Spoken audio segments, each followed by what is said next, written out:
Hey everyone, and welcome to today's Explainer. So today we're diving into this underlying tension that I'm willing to bet almost every single one of us feels at some point. You know that nagging, heavy feeling at the end of a super long week where you look back and honestly have to wonder, wait, am I actually living my life or am I just kind of blindly repeating it? I mean, think about it. Have you ever driven all the way home and realized you don't remember a single turn? Or sat through an entire meal without even really tasting it? It's like your inbox pings, you answer. The alarm goes off, you wake up. You move frantically from one task to the next, adapting to everyone's expectations, meeting all your obligations, and functioning absolutely perfectly on the outside. But inside, you feel like a passenger. It really forces you to ask yourself, are you living or are you being lived?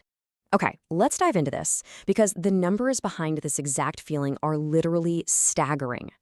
47%. Yeah. Nearly half of our waking hours are spent in a state of mental drifting. If you do the math, that adds up to more than a decade of our lives spent mentally elsewhere, while our bodies just go through the familiar motions.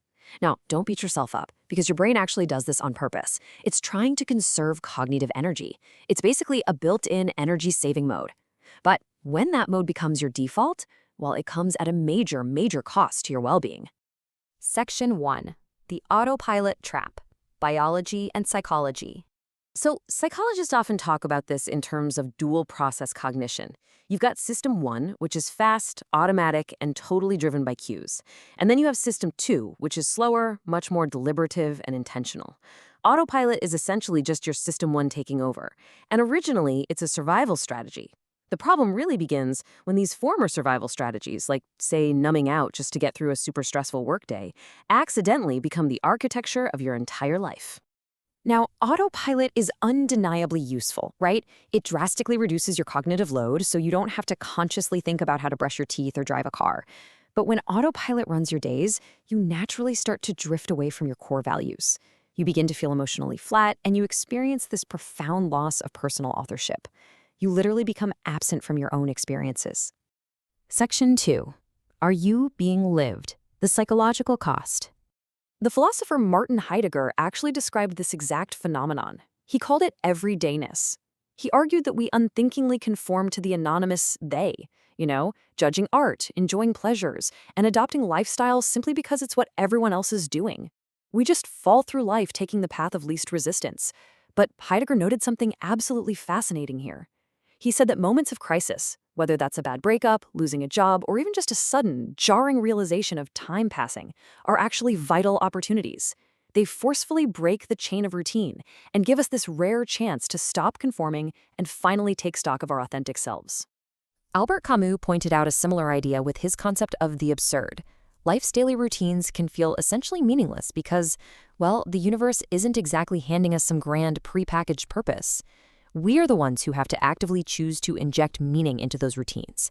If we don't, we're just blindly grinding away on the hamster wheel. But there is a solution, and this brilliantly illustrates our way out. As Viktor Frankl beautifully put it, we do not have to be slaves to our automatic reactions. We can reclaim that precious space between the habit trigger and our response. In that space, we actually have the power to choose. Section 3. Routine versus ritual. Doing versus experiencing.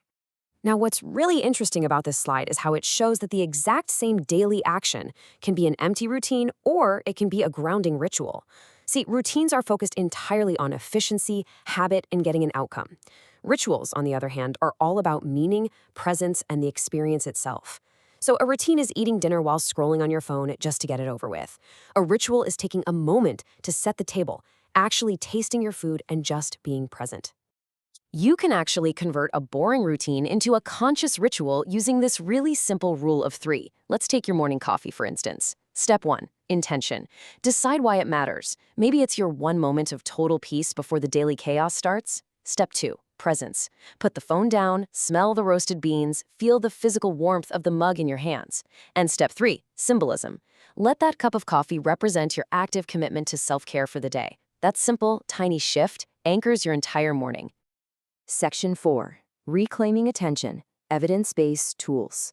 First up is something called friction hacking. Our habits are incredibly sensitive to effort, like highly sensitive. So, you can hack your autopilot by making tiny little changes to your physical environment. Basically, Add friction to things you want to do less of, like moving those distracting apps off your phone's home screen or charging your phone in a totally different room. Conversely, remove friction from high-value actions. Keep a book within arm's reach or leave your running shoes right by the front door. You want to make the right choice the easiest choice. Next is a kinesthetic drill called the 3-breath micropause. It works like this. Right before you hit a known trigger, say opening your email inbox or reacting to a super stressful text message, you stop. Take 3 deep, slow breaths. Mentally label the exact moment by saying to yourself, pause, choose. Research actually shows that even a brief stop signal exactly like this drastically reduces impulsive responding. It literally shifts your brain from reactive processing to reflective choice. Let's move to and see how this builds by using what's called if-then planning. This is just a brilliant psychological tool that physically links an autopilot trigger to a value-consistent action. For example, you might say, if I unlock my phone after 9 p.m., then I will open my Kindle app instead of social media. Or maybe, if I feel stressed, then I will step outside for exactly 90 seconds. Predeciding your response like this completely punctures that autopilot bubble. And here is a totally crucial point about our energy levels. We so often think that when we're burned out from the daily grind, we just need to crash on the couch and rest. But research actually shows that effort energizes. We have to stop living only for the weekend. Scheduling an actively engaging weeknight activity, like taking an improv class, joining a recreational team sport, or even just a neighborhood book club, diversifies your identity and restores your energy far better than just passively zoning out in front of a screen. Section 5. Becoming co-author. Satisfy deeper needs. Notice the question highlighted right here on this mindfulness questionnaire. It asks something so profoundly simple. What do you care about most? When we feel like we are just being lived by our circumstances, it's very often because fundamental human needs, things like autonomy, a sense of meaning, or genuine connection, have been completely neglected in favor of meeting daily expectations. We just have to hit pause, ask ourselves what we genuinely care about, and ensure our days actually reflect those answers. So the crucial point is, ultimately, we really don't need to eliminate all our habits. That would be absolutely exhausting. We simply need to infuse those habits with mindful awareness. We need to pay attention on purpose in the present moment. Because that is how you turn a robotic, mechanical existence into a truly dynamic, living expression of yourself. Which leaves us with this final thought. You don't have to fight your brain, you just need to coach it a little. Step out of the everydayness. Reclaim that vital space between stimulus and response. Ask yourself this one question today. What do I need in order to become more fully present in my own life? Well, thank you so much for exploring this with me today in this explainer, and I really hope this helps you wake up from the daily grind.